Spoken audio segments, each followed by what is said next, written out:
You think you know people because you've known them for years. You've worked with them, trusted them, shared your time with them. But the ancient Greeks believed something far more unsettling. Time doesn't reveal character. It hides it.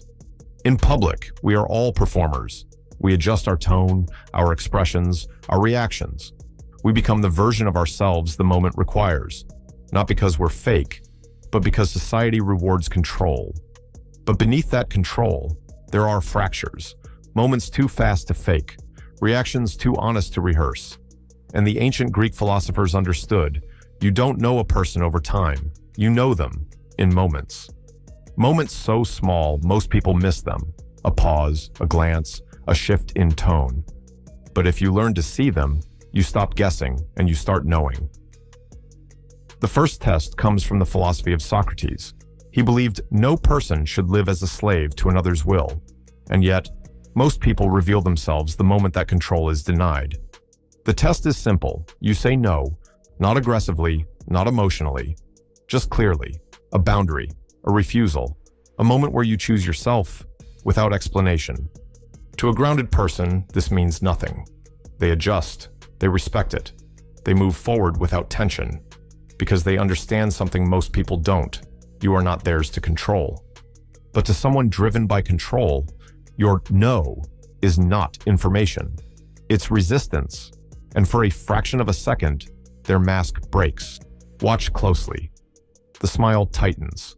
The eyes lose warmth. The energy shifts, almost instantly. It lasts a second. But once you see it, you can't unsee it. You're at work. Your manager asks you to stay late again, not because it's urgent, but because they expect you to. You pause, then say, I can't stay today. And suddenly, everything changes. Socrates taught that freedom begins with self-mastery, and someone who cannot accept your boundary never respected your freedom. They only respected your compliance. The second test was understood deeply by Aristotle. He described the great-souled person as someone who takes pride not only in their own success, but in the success of others.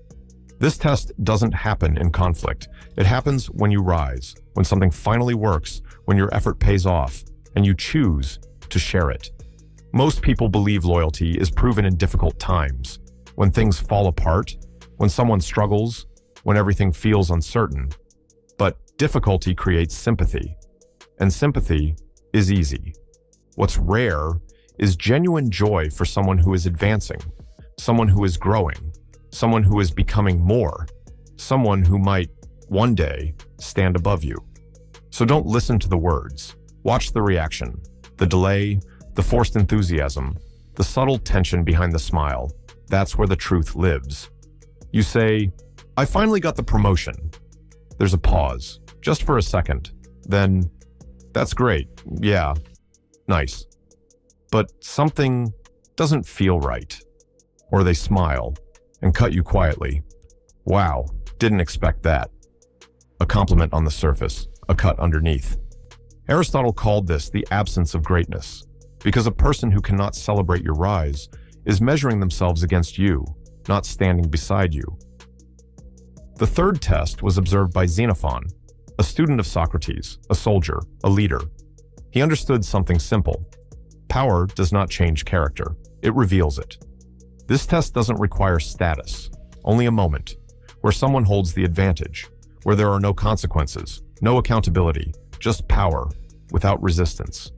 Watch them in those moments, with service staff, with strangers, with people who can't push back. That's where truth lives. Because when there is no risk, there is no performance, no mask, only instinct. What you see in that moment is who they really are. A mistake happens, and suddenly, the tone changes, patience disappears, respect fades, not because of the situation, but because they finally can. Or behind the wheel. They rush, they react, they show irritation without restraint, hidden behind distance and consequence-free control. Xenophon believed a true leader shows discipline at all times, not just when being watched, because character that changes with power was never stable to begin with. Now pause, because this is where most people stop. They think of others, they analyze, they judge, they connect the patterns, to everyone but themselves. But the ancient Greeks warned, the greatest mistake is seeing clearly everywhere, except within yourself. Ask yourself honestly, how do you react when someone tells you no? Not what you say, what you feel. What happens inside you when someone else succeeds? Do you expand or contract? And when you have power, even for a moment, do you show restraint or do you take advantage of it? If you see something uncomfortable, good, because awareness is where control begins, and control is where character is built.